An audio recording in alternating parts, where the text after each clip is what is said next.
আসসালামু আলাইকুম ওয়া রাহমাতুল্লাহি ওয়া বারাকাতুহু। আলহামদুলিল্লাহি রাব্বিল আলামিন ওয়াসসালাতু ওয়াসসালামু আলা রাসূলিহি ওয়া আলা আলিহি ওয়া সাহবিহি আজমাইন। আম্মা বাদ। সুপ্রিয় আমার দর্শক মণ্ডলী, আজকের আপনাদের সম্মুখে আমি অত্যন্ত গুরুত্বপূর্ণ একটি বিষয় নিয়ে কথা বলবো, যা আপনাদের অত্যন্ত লক্ষ্য করা প্রয়োজন। তা হচ্ছে মহান আল্লাহ সুবহানাহু ওয়া তাআলা তিনি আজ থেকে 1450 বছর পূর্বে মুহাম্মদ সাল্লাল্লাহু আলাইহি ওয়াসাল্লাম আমাদের নবী উপরে যে কিতাব অবতীর্ণ করেছেন 23টা বছর ধরে, তা হচ্ছে সত্য এবং যা মিথ্যা প্রমাণ করার পৃথিবীর কোনো ব্যক্তি দুঃসাহসিকতা আজও পর্যন্ত দেখাতে পারেনি এবং তা প্রমাণ করেও দেখাতে পারেনি। কিন্তু এক ব্যক্তি যে বলছে যে পবিত্র কোরআনে নাকি ভুল রয়েছে এবং তার দৃষ্টিতে পবিত্র কোরআনে বেশ কিছু ভুল, যেগুলো মোহাম্মদ নিজে ভুলভাল আবোল তাবোল লিখেছে এবং তার এই লেখা প্রমাণ করে যে কোরআন আসলেই এটা ভুল গ্রন্থ, এটার মধ্যে অনেক ভুলভাল কথা রয়েছে এবং যেটা বিজ্ঞানের সঙ্গে অসামঞ্জস্য। কাজে এই মাত্র 5 মিনিটের মধ্যে তার নিকটে পবিত্র কোরআনকে ভুল প্রমাণ করা এমন কোনো বিষয় নয়। তো আমরা আজকে তার সেই সমস্ত মনে করা ভুল, অর্থাৎ তার দৃষ্টি যেটা মনে হচ্ছে ভুল, সেটাকে খণ্ডন করতে চাই। সে যেগুলোকে পবিত্র কোরআনের আয়াতগুলোকে ভুলভাবে ব্যাখ্যা করেছে এবং সেগুলোকে কিভাবে সে বলতে যাচ্ছে যেগুলো বিজ্ঞানের সঙ্গে অসামঞ্জস্য।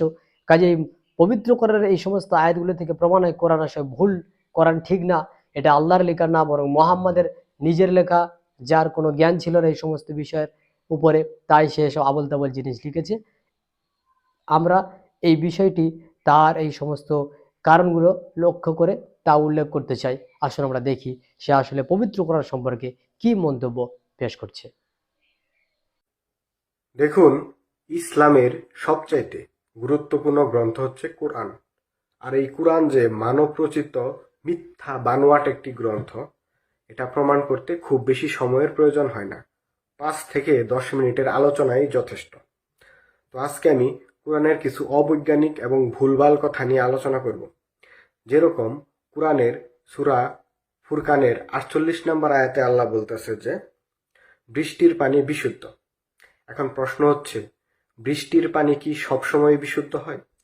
সব অঞ্চলেই কি বিশুদ্ধ বৃষ্টিপাত হয়? উত্তর হচ্ছে না। আমরা জানি যে অ্যাসিড বৃষ্টি বলে একটা ব্যাপার আছে। অ্যাসিড বৃষ্টি কিন্তু পরিবেশ এবং মানুষের জন্য বেশ ক্ষতিকর। আফ্রিকার কিছু কিছু অঞ্চলে এবং দক্ষিণ আমেরিকার কিছু অঞ্চলে প্রচুর পরিমাণে অ্যাসিড বৃষ্টি হয়, ঠিক আছে? এখন আল্লাহ কোরআনে দাবি করতেছে যে বৃষ্টির পানি বিশুদ্ধ, এবং আল্লাহ এটাও বলছে যে আল্লাহর কথা সর্বযুগের সব অঞ্চলের জন্য প্রযোজ্য। এখন আল্লাহ যে বলল কোরআনে যে বৃষ্টির পানি বিশুদ্ধ, এই কোরআনের এই আয়াতটা যদি আফ্রিকার সেসব অঞ্চলে প্রয়োগ করা হয় যেসব অঞ্চলে অ্যাসিড বৃষ্টি হয়, তাহলে কি আল্লাহর কথাটার গ্রহণযোগ্যতা থাকবে, যৌক্তিকতা থাকবে? অবশ্যই থাকবে না। এখন আল্লাহ যদি দাবি করে যে বৃষ্টির পানি বলতেই বিশুদ্ধ, তাহলে এটি হবে অযৌক্তিক এবং অবৈজ্ঞানিক কথা, ঠিক আছে? সব বৃষ্টির পানি বিশুদ্ধ হয় না। তার দাবি হচ্ছে যে পবিত্র কোরআনে বলা হয়েছে বৃষ্টির পানি হচ্ছে পবিত্র, শুদ্ধ। আর এই শুদ্ধ বৃষ্টি যখন অবতীর্ণ হচ্ছে, আল্লাহ যখন বলেছেন, কাজে এটা সব জায়গাতে যদি আমরা ফিট করি, তাহলে বর্তমানে দেখা যায় অ্যাসিড বৃষ্টিকে। অ্যাসিড বৃষ্টি শুদ্ধ নয়। কাজেই পবিত্র কোরআনের এই আয়াত থেকে প্রমাণ হয় মোহাম্মদ অ্যাসিড বৃষ্টি সম্পর্কে জ্ঞান রাখতো না, সেজন্য করে অ্যাসিড বৃষ্টির বিষয়ে কথা বলতে পারেনি, এবং অ্যাসিড বৃষ্টি যে অপবিত্র বা অশুদ্ধ সেটা সে জানে না, তাই বলেছে যে পানি মাত্রই পবিত্র বা আসমান থেকে অবতীর্ণ বৃষ্টি মাত্রই শুদ্ধ। এখন কথা হলো যে সে বৃষ্টির সঙ্গে অ্যাসিড বৃষ্টিকে তুলনা মিল করে এখানে সমস্ত জায়গার সঙ্গে ফিট করে যে মন্তব্য পেশ করেছে, সেটা হচ্ছে তার মন গড়া একটি বিষয়। কারণ একটা স্বাভাবিক বৃষ্টি এবং একটা হচ্ছে আলাদা ব্যতিক্রমী প্রক্রিয়ার বৃষ্টি, দুটোকে কিন্তু এক করলে হবে না। প্রথমত সেই জায়গাতে বড় একটি ভুল করেছে। কেননা আমরা প্রত্যেকেই জানি বৃষ্টি হলো আসমান থেকে অবতীর্ণ বা মেঘ মণ্ডল থেকে যেটা অবতীর্ণ হচ্ছে সেটা হলো পবিত্র বা সেটা হচ্ছে শুদ্ধ। প্রত্যেক বৃষ্টি, প্রত্যেক পানি শুদ্ধ। যে পানির মধ্যে ব্যতিক্রমী বিক্রিয়ার ফলে পানি ক্ষতিগ্রস্ত হয়, পানিকে কোনো অপবিত্র বা দূষিত বস্তু মিশ্রিত হয়ে বিক্রিয়া করে পানিকে দূষণ করে দেয়, তখন সেই পানিটা আর শুদ্ধ পানি থাকে না। এছাড়া আমভাবে অর্থাৎ সাধারণতভাবে প্রত্যেক পানি হলো শুদ্ধ। যতক্ষণ পর্যন্ত ওই পানির সঙ্গে কোনো দূষিত বস্তু দ্রবীভূত হয়ে ওই পানিকে অশুদ্ধ করে দেয়, ততক্ষণ পানি হচ্ছে শুদ্ধ। এখন আসমান থেকে যে পানি অবতীর্ণ হয় সেই পানি শুদ্ধ। পবিত্র কোরআন আমাদেরকে বলে সূরা ফুরকানের 48 নম্বর আয়াতে মহান আল্লাহ সুবহানাহু ওয়া তাআলা তিনি বলছেন যে ওয়া আনজালনা মিনাস সামাই মাআন তাহুরা, আমি আল্লাহ আসমান হতে পবিত্র পানি অবতীর্ণ করি। আসমান হতে যে পানি অবতীর্ণ হচ্ছে এটা হচ্ছে পবিত্র, অর্থাৎ মানুষের জন্য সেটা উপযোগী। এই পানি মানুষের জন্য উপযোগী, এই পানি চাষের জন্য উপযোগী, এই পানি পশু প্রাণীদের জন্য পানীয় বস্তু, এবং পানি যতটা প্রয়োজন জমিন তার কাজে লাগায় এবং বাকি পানি শোষিত করে ভূগর্ভস্থ এবং সেখানেই থাকে। আমরা যে সমস্ত টিউব থেকে পানি তুলে পান করি এটা শুদ্ধ কি অশুদ্ধ? আমরা বলবো এটা শুদ্ধ, কিন্তু এই পানি যদি টিউব থেকে তোলার পরে কোনো অশুদ্ধ কিংবা কোনো দূষিত বস্তুর সঙ্গে, দূষিত পদার্থের সঙ্গে ক্রিয়া করে সেই পানি অশুদ্ধ থাকে না শুদ্ধ থাকে, তা অবশ্যই অশুদ্ধ হয়ে যায়। কাজেই এই পানিকে যদি প্রমাণ করতে গিয়ে আমি টিউবের পুরো পানিকে অশুদ্ধ বলে দিই, তাহলে সেটা নিছক নিজের বিদ্যা এবং বুদ্ধির একটা অনেক অল্পতার পরিচয় পাওয়া যায়। পবিত্র কোরআনের শুধুমাত্র সূরা ফুরকানের 48 নম্বর আয়াতে পানির কথা বলা হয়নি, বহু আয়াতে আল্লাহ সুবহানাহু ওয়া তাআলা পানির কথা উল্লেখ করেছেন। তার একটি আয়াতে উল্লেখ করা হয়েছে যেটা সূরা ওয়াকিয়ার 56 নম্বর সূরার 69 এবং 70 নম্বর আয়াতে আল্লাহ সুবহানাহু ওয়া তাআলা তিনি বলছেন যে আমি তোমাদেরকে যে পানি দিই বা আমি যে পানি বর্ষণ করি মেঘমণ্ডল হতে, এই পানি কি তোমরা বর্ষণ করো? ওয়ালাউ নাশাউ লাজআলনাহু উজাজা, আমি আল্লাহ যদি চাইতাম এই পানিকে লবণাক্ত করে দিতাম। তাহলে এখানে আল্লাহ সুবহানাহু ওয়া তাআলা তিনি পানির লবণাক্তর কথাটা উল্লেখ করলেন কেন? যে তোমাদের জন্য পানিকে যে আমি ব্যবহারের উপযুক্ত করে দিয়েছি, তোমাদের জন্য পানিকে আমি উপকারী করেছি। যদি আমি চাইতাম এটা অপকারী করে দিতাম বা তোমাদের জন্য ব্যবহারের অনুপযুক্ত করে দিতাম, তখন তোমরা কি করতে? পানির অভাব হতো তোমাদের। তাহলে তোমরা কেন আল্লাহর শুকরিয়া আদায় করছো না? এখান থেকে আল্লাহ সুবহানাহু ওয়া তাআলা পানির প্রয়োজনীয়তা মানুষকে চেনাচ্ছেন যে এই পানি তোমরা ফ্রিতে পাও। আসমান থেকে পানি পাও ফ্রিতে, জমিন থেকে পানি পাচ্ছ ফ্রিতে। এগুলো কে দেয়? আমি আল্লাহ তোমাদেরকে এই পানি দিই। এখন এই পানিটা বিশুদ্ধ পানি এবং এই পানি মানুষের জন্য উপকারী পানি এবং এটা হচ্ছে একটা উপযোগী চাষের ক্ষেত্রে এবং পশু প্রাণীর পানের ক্ষেত্রে, মানুষের পানের ক্ষেত্রে, মানুষের প্রত্যেকটা উপকারে লাগছে এই পানি।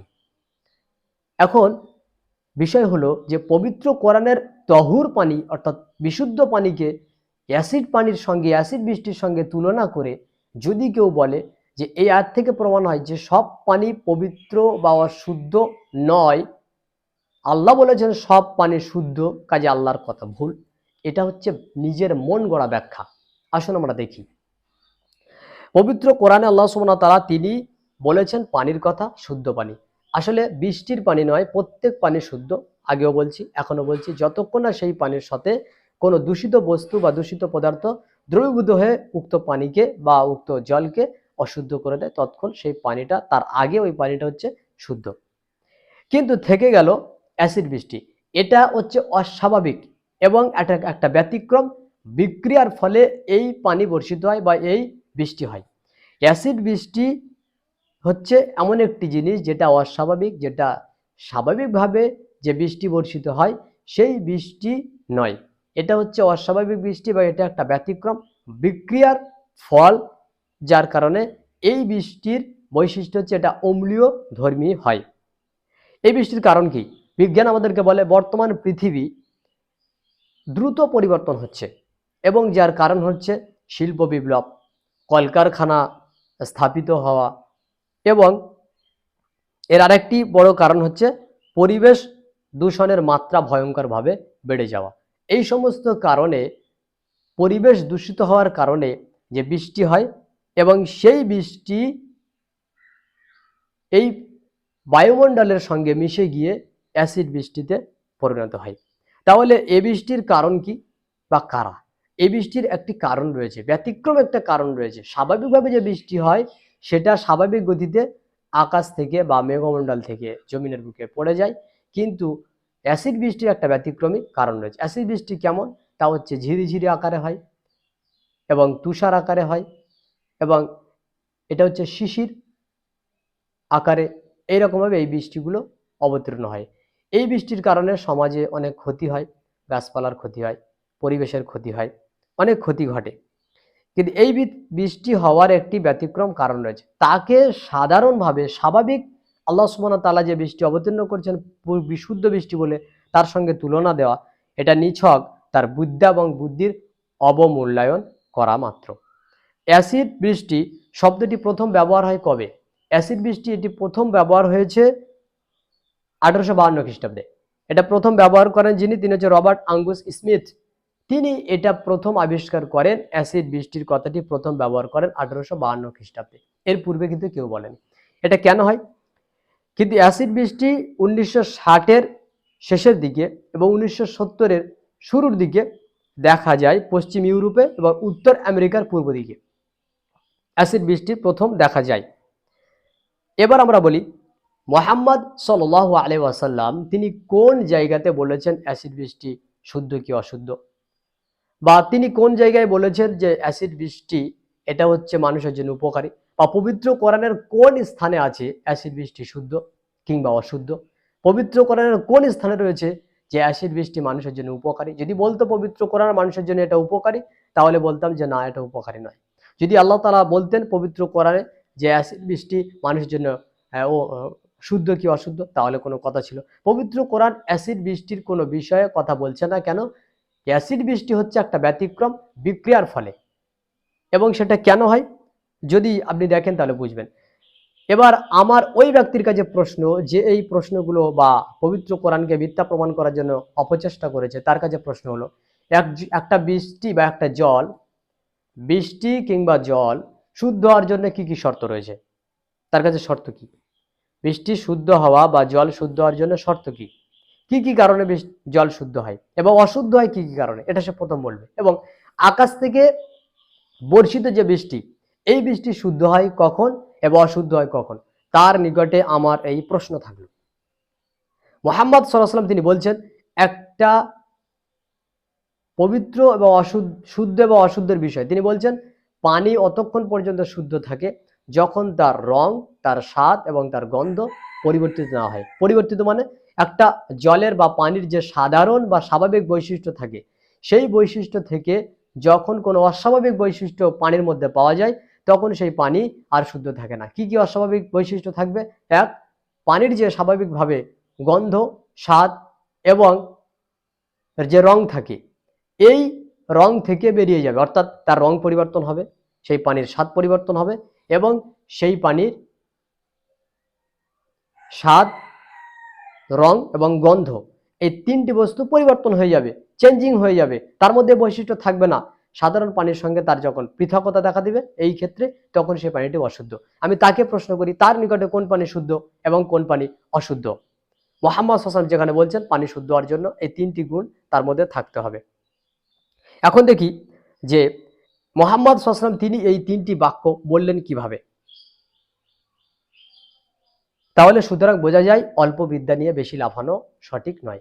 এবার আসি অ্যাসিড বৃষ্টি কাকে বলে। অ্যাসিড বৃষ্টি কি, জিনিসটা কি? অ্যাসিড বৃষ্টি হচ্ছে বৃষ্টির জলের সাথে বায়ুমণ্ডলের কার্বন ডাই অক্সাইড এবং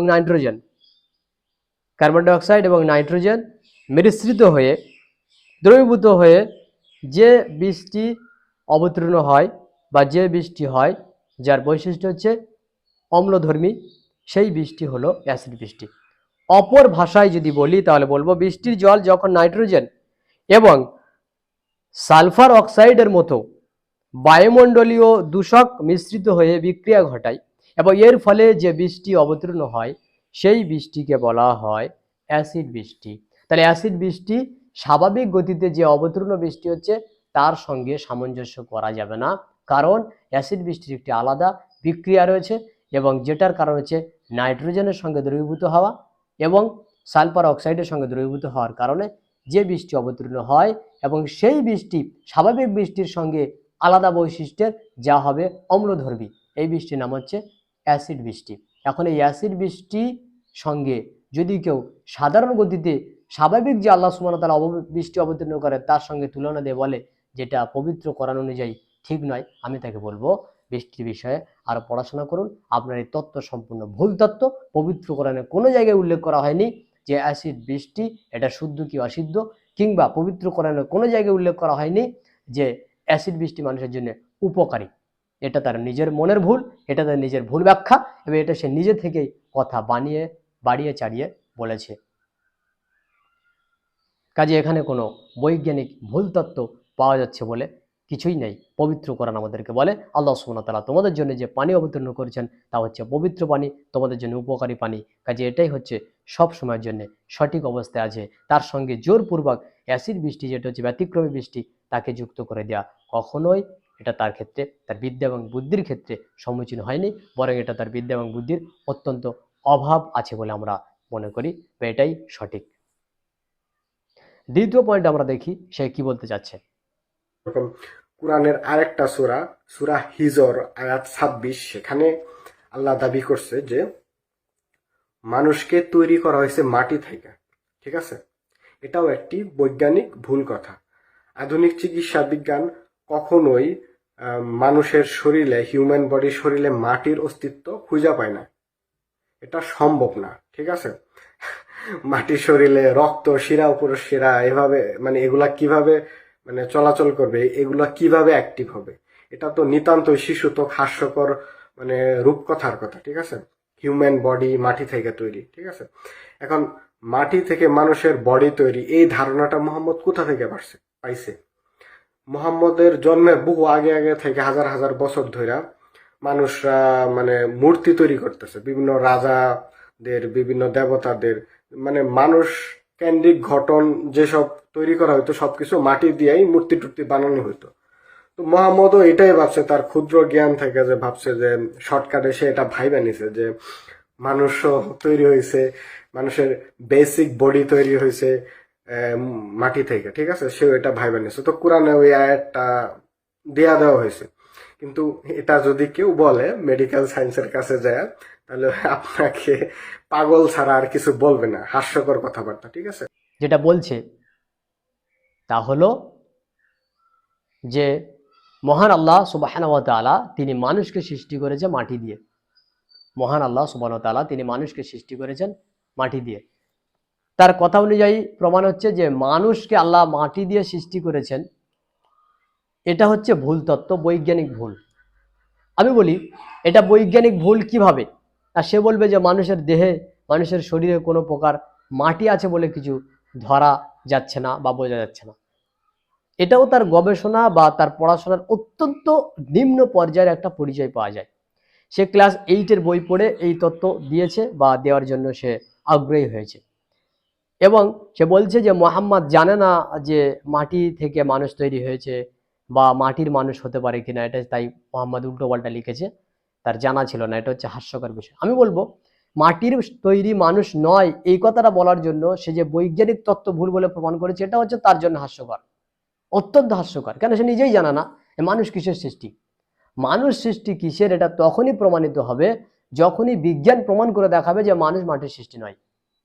বিজ্ঞানী প্রমাণ করতে পেরেছে যে পৃথিবীর প্রথম মানুষকে? প্রমাণ করতে পারেনি। পবিত্র কোরআনে কোন জায়গায় উল্লেখ করা হয়েছে যে পৃথিবীর সমস্ত মানুষ আল্লাহ তাআলা মাটিতে সৃষ্টি করেছেন? কোথায় আছে? পবিত্র কোরআনে উল্লেখ করা হয়েছে সূরা সাজদা আয়াত নম্বর 7। আল্লাহ সুবহানাহু ওয়া তাআলা তিনি বলছেন আল্লাযী আহসানা কুল্লা শাইইন খালাকা, তিনি হচ্ছেন সেই সত্তা যিনি প্রত্যেকটা জিনিসকে সৃষ্টি করেছেন উত্তম রূপে। ওয়াবাদা খালকাল ইনসানি মিন তিন, এবং তিনি মানব জাতির সৃষ্টির সূচনা করেছেন মাটি দিয়ে। মানব জাতির সৃষ্টির সূচনা মাটি দিয়ে। সুম্মা জাআলা নাসলাহু মিন সুলালাতিন মিন মাইন মাহিন, অতঃপর তিনি তুচ্ছ পানির নির্যাস হতে সৃষ্টি করেছেন মানব জাতিকে, পরম্পরায় পরস্পর বংশীয়ভাবে। তাহলে এই পবিত্র কোরআনের আয়াতে 3টি ক্ষেত্র পাওয়া যায়। প্রথম, আল্লাহ সুবহানাহু ওয়া তাআলা প্রত্যেকটি জিনিসকে সৃষ্টি করেছেন সুন্দর রূপে, উত্তম রূপে। এরপর আল্লাহ তাআলা বলছেন অবাদা খালকাল ইনসানি মিন তিন, অতঃপর আল্লাহ সুবহানাহু ওয়া তাআলা তিনি মানব জাতির সূচনা করেছেন মাটি দিয়ে। অর্থাৎ পৃথিবীর প্রথম মানুষ যিনি, তিনি হচ্ছেন মাটির সৃষ্টি। বিজ্ঞান আজ পর্যন্ত আবিষ্কার করতে পারেনি বা গবেষণায় পৌঁছতে পারেনি যে পৃথিবীর প্রথম মানুষকে। তাহলে যেখানে বিজ্ঞান বলতে পারছে না পৃথিবীর প্রথম মানুষকে, সেখানে বিজ্ঞান কি করে অমত পেশ করতে পারে বা এটা কি করে অবৈজ্ঞানিক হতে পারে যে মানুষ মাটির সৃষ্টি নয়? আরে ভাই, মানুষ প্রথম কে ছিলেন এটা বিজ্ঞান আবিষ্কার করতে পারছে না। তাহলে যার অস্তিত্বের কোনো আবিষ্কারের কোনো হদিসই পাচ্ছে না বিজ্ঞান, সেখানে বিজ্ঞান কি করে সেখানে বলতে পারে এটা অবৈজ্ঞানিক? প্রমাণ করে দেখাতে হবে তো। পৃথিবীর প্রথম মানুষকে এটা বিজ্ঞান আবিষ্কার করতে পেরেছে না, কেন? অসমর্থ। তাহলে যে বিষয়ে সে আবিষ্কার করতে অসমর্থ, পৃথিবীর প্রথম মানুষকে খুঁজ দেওয়া অসমর্থ, তাহলে প্রথম মানুষ কিসের সৃষ্টি এটা বিজ্ঞান কিভাবে সেখানে দ্বিমত পোষণ করতে পারে? তার পড়াশোনার অতিরিক্ত ঘাটতি রয়েছে, সেই বিষয়ে মানে অতিরিক্ত অল্প পরিমাণও জানা না যে আসলেই বিজ্ঞান প্রথম মানুষ সৃষ্টির ইতিহাসের বিষয়ে কি বলেছে। তাহলে যেখানে বিজ্ঞান আবিষ্কার করতে পারছে না পৃথিবীর প্রথম মানুষ কে বা কি দিয়ে সৃষ্টি হয়েছে, সেখানে মানুষ সৃষ্টি মাটি দিয়ে বললে কেন এটা হাস্যকর হবে? বরং তার এই প্রশ্ন উপস্থাপন করাটাই হাস্যকর যে মানুষ মাটির সৃষ্টি নয়, মানুষ প্রথম মানুষ হচ্ছে মাটির সৃষ্টি। আপনি এটাকে বিজ্ঞানী দৃষ্টিতে এটা প্রমাণ করে দেখান যেটা ভুল। যদি প্রমাণ করতে পারেন চ্যালেঞ্জ থাকলো আপনার সঙ্গে, পারবেন না কেন? বিজ্ঞান আজও পর্যন্ত প্রমাণ করতে পারেনি পৃথিবীর প্রথম মানুষকে। আর পৃথিবীর প্রথম মানুষ যখন কে এটা যখন বিজ্ঞান প্রমাণ করতে পারবে তখন তার বডিকে নিয়ে গবেষণা করতে হবে, তাকে পুরোটাই চেকিং করে দেখতে হবে সে মাটির সৃষ্টি ছিল কি না। তারপরে এসে আপনি কথা বলবেন যে এটা হাস্যকর ছিল, মোহাম্মদ যেটা বলেছেন সেটা হাস্যকর। পবিত্র কোরআন আমাদেরকে কি বলছে? মানুষের সৃষ্টির সূচনাই করেছেন আল্লাহ সুবহানাহু ওয়া তাআলা মাটি দিয়ে, অর্থাৎ আদম আলাইহিস সালাম যিনি হচ্ছেন পৃথিবীর প্রথম মানুষ। পবিত্র কোরআনে আছে একথা বাইবেলের মধ্যে উল্লেখ করা হয়েছে পৃথিবীর প্রথম মানুষ হচ্ছেন আদম আলাইহিস সালাম, যাকে আল্লাহ সুবহানাহু ওয়া তাআলা তিনি সৃষ্টি করেছেন মাটি দ্বারা। এরপর আল্লাহ সুবহানাহু ওয়া তাআলা পৃথিবীতে যত মানব পাঠিয়েছেন উভয় পুরুষ এবং নারীর যুগলের মাধ্যমে, অর্থাৎ উভয়ের মিলনের মাধ্যমে, বীর্যের মাধ্যমে, শুক্রাণুর মাধ্যমে। এগুলো আধুনিক বিজ্ঞানের সঙ্গে সামঞ্জস্য। আসি তার এই প্রশ্ন উপস্থাপন করাটাই প্রথমত তার ভুল হয়েছে। এখন পৃথিবীর প্রথম মানুষকে বিজ্ঞান আবিষ্কার করতে পারেনি, কাজেই পৃথিবীর প্রথম মানুষ কি দিয়ে সৃষ্টি এটা কখনোই বিজ্ঞান দ্বিমত পোষণ করবে না। যদি এই ভাই বলে যেটা বিজ্ঞানের দৃষ্টিতে সঠিক নয়, বলবো তার অতিরিক্ত জ্ঞানের স্বল্পতা রয়েছে, যার কারণে সে উপস্থাপন করেছে প্রশ্নটি। বিজ্ঞান এই মর্মে একটি থিওরি দিয়েছে, থিওরি মানে মতবাদ, ধারণা। বিজ্ঞান পূর্ণভাবে সত্য বলে আবিষ্কার করেছে বা এটাকে প্রমাণিত সত্য বলে জনগণকে দেখিয়েছে বা এটাকে তারা সম্পূর্ণরূপে আবিষ্কার করে তুলে ধরেছে, এটা তারা পারেনি। সেটা কি? সেটা হচ্ছে যে চার্লস ডারউইনের মতবাদ যে মানুষ এসেছে বানর থেকে। এটা মতবাদ, থিওরি, বিবর্তনবাদ। এই যে থিওরি কোনোদিন আমাদের জন্য প্রমাণ নয়, থিওরি চেঞ্জিং হয়। আরেকটা বিষয় হচ্ছে চার্লস ডারউইনের মতবাদের সঙ্গে বহু বিজ্ঞানীরা দ্বিমত পোষণ করেছেন। কাজেই পৃথিবীর প্রথম মানুষকে আমরা যদি বলি যে আমরা বানর থেকে এসেছি, এটা কোনোদিন প্রমাণিত নয়, এটা হচ্ছে থিওরি। এখন বানর থেকে যদি মানুষ এসে যায়, তাহলে বানর পৃথিবীতে এখন আছে কেন? এটা একটা লম্বা আলোচনা করতে পারা যায়, কিন্তু এখন আমি এখানে যাব না। আমি যেটা বলতে যাচ্ছি, পৃথিবীর প্রথম মানুষ আদম আলাইহিস সালাম, যাকে আল্লাহ সুবহানাহু ওয়া তাআলা মাটি দিয়ে সৃষ্টি করেছেন, এটা কোনো ব্যক্তি ভুল বলে প্রমাণ করতে পারবে না। কেন? সেই প্রমাণ দলিল তার নিকটে নেই, এমনকি বিজ্ঞান আজও পর্যন্ত প্রমাণ করতে অসমর্থ যে পৃথিবীর প্রথম মানুষ কি দিয়ে সৃষ্টি এবং তিনি কে ছিলেন। কাজে তার এই প্রশ্ন করাটাই সম্পূর্ণ ভুল হয়েছে। বিজ্ঞান ভুল বলেছে, এটা তার মিথ্যা কথা, সে পড়াশোনা করেনি। তাহলে মানুষ মাটি দ্বারা সৃষ্টি, এটা অবৈজ্ঞানিক বলে কখনো প্রমাণ করা সম্ভব নয়। আর যেখানে পবিত্র কোরআন প্রথম মানুষের মাটির সৃষ্টির পরে ভ্রূণের কথা উল্লেখ করেছে, ভ্রূণ তত্ত্ব নিয়ে পবিত্র কোরআন উল্লেখ করেছে, এসব তত্ত্ব কোরআনের বহু স্থানে উল্লেখ করা হয়েছে, যা বিজ্ঞানের সাথে নয়, বরং বিজ্ঞান এই সমস্ত আয়াতের সাথে একমত পেশ করেছেন।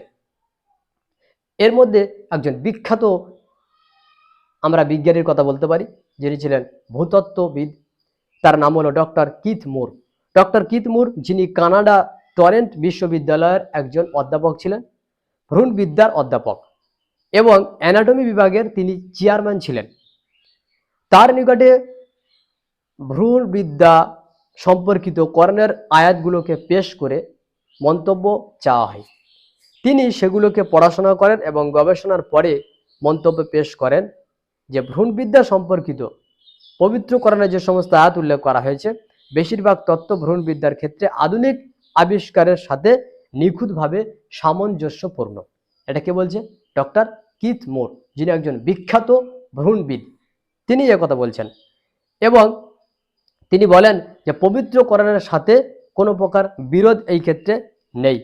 তবে পবিত্র কোরআনে এমন বহু আয়াত রয়েছে যেগুলোর ক্ষেত্রে তিনি বৈজ্ঞানিকভাবে নির্বলতা প্রমাণ করতে পারেনি এবং তিনি এই মর্মে দ্বিমত পোষণ করেননি। কেন? সেই বিবৃতিগুলোর ব্যাখ্যা তখন তার জানা ছিল না। অর্থাৎ পবিত্র কোরআনে এমন বহু আয়াত রয়েছে ভ্রূণবিদ্যার বিষয়, যেগুলো সম্পর্কে সেই সময় কিথ মুর তিনি কোনো কথা বলতে পারেননি। তিনি বলেননি এটা ভুল কিংবা এটা ঠিক, কেন? সেই সম্পর্কে তার জ্ঞান তখন ছিল না। যেমন আলাক, পবিত্র কোরআনে সূরা আলাকের 1 নম্বর আয়াতে আল্লাহ তাআলা বলছেন যে ইকরা বিসমি রাব্বিকাল্লাযী খালাক খালাকাল ইনসানা মিন আলাক, তুমি পড়ো তোমার সেই প্রভুর নামে যিনি সৃষ্টি করেছেন মানুষকে সৃষ্টি করেছে জমাট পিণ্ড রক্ত থেকে। এখানে বলা হচ্ছে আলাক শব্দের কথা। আলাক হচ্ছে এমন একটি আরবি শব্দ যার অর্থ হচ্ছে জমাট বাঁধা রক্ত, যেটা থাকে ঝুলে এবং যেটা দেখতে জোকের মতো হয়। এখন ডক্টর কিথ মুর তিনি জানেন না, তখন তার জানা ছিল না যে আলাক অর্থাৎ ভ্রূণ প্রথম পর্যায়ে প্রাথমিক পর্যায়ে দেখতে হয় জোকের মতো। তিনি কি করলেন? তিনি এই আয়াতটিকে পরীক্ষা করার জন্য তিনি তার পরীক্ষাগারে গেলেন এবং সেখানে তিনি অত্যন্ত শক্তিশালী মাইক্রোস্কোপের নিচে ভ্রূণের প্রাথমিক স্তর অধ্যয়ন করলেন এবং তিনি যা দেখলেন তা হচ্ছে অবাক করার বিষয়। অর্থাৎ তিনি দেখলেন যে ভ্রূণের প্রাথমিক অবস্থান এবং তা তিনি জোকের চিত্রের সাথে তুলনা করলেন।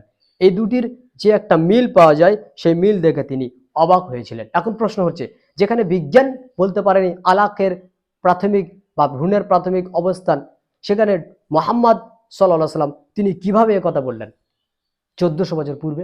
কিভাবে বললেন? ডক্টর কিথ মুর তিনি গবেষণা করার পরে বুঝলেন কিন্তু এই কথা পবিত্র কোরআনে উল্লেখ করা হয়েছে। প্রমাণ হয় মুহাম্মদ সাল্লাল্লাহু আলাইহি ওয়াসাল্লামের লেখা এটা নয়, এটা মহান আল্লাহ সুবহানাহু ওয়া তাআলা যিনি আমাদের সৃষ্টিকর্তা তিনি অবতীর্ণ করেছেন পবিত্র কোরআন। তাহলে বিজ্ঞান যেখানে অক্ষম, সেখানে মুহাম্মদ সাল্লাল্লাহু আলাইহি ওয়াসাল্লাম পূর্বে থেকে কিভাবে বলে দিলেন?